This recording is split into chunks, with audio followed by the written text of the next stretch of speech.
Hello everyone, আমি Arpita. Welcome back to my YouTube channel Arpita's diary. তো দেখতেই পাচ্ছ আমি আজকে রেডি হয়ে গেছি স্কুল যাওয়ার জন্য। আসলে আজকে আমাদের লিভ ইন সার্টিফিকেট দেবে স্কুল থেকে, যেহেতু আমাদের এইচএস কমপ্লিট হয়ে গেছে, তাই আমরা আজকে যাচ্ছি লিভ ইন সার্টিফিকেট আনতে। আর বলতে গেলে আজকে আমাদের লাস্ট ডে।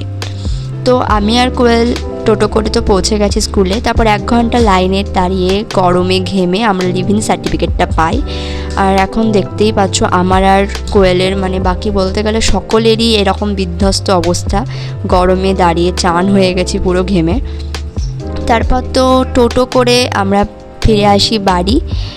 আর এই যে জানি না কোয়েল এখানে কী দেখছিল ওরমভাবে। তো যাই হোক, বাড়ি ফিরে এসে তো ভালো করে ফ্রেশ হয়ে নিয়ে আমি একটা লাঞ্চ করে টানা ঘুম দিয়ে এখন যাচ্ছি নাচের ক্লাসে। মধ্যে আমি আর কোনো ক্লিপ নিইনি। আর আমাকে নাচের ক্লাসে রাখতে যাবে বাবা, তাই বাবার বাইকে করে চলে আসি নাচের ক্লাস। আর এখন অবধি কেউ আসেনি, তাই আমি এখানে একাই নিজের সাথে ভুলভাল বকবক করছিলাম। তো আজকে হচ্ছে ছোটদের ক্লাস, আর আমরা বড় যারা আছি তারা এক দিন গিয়ে ম্যামকে হেল্প করি। তো এইভাবে আমার নাচের ক্লাস কমপ্লিট হয় এবং আমার দিনটা এরমভাবেই শেষ হয়। তো চলো দেখা হচ্ছে পরের ভিডিওতে। বাই।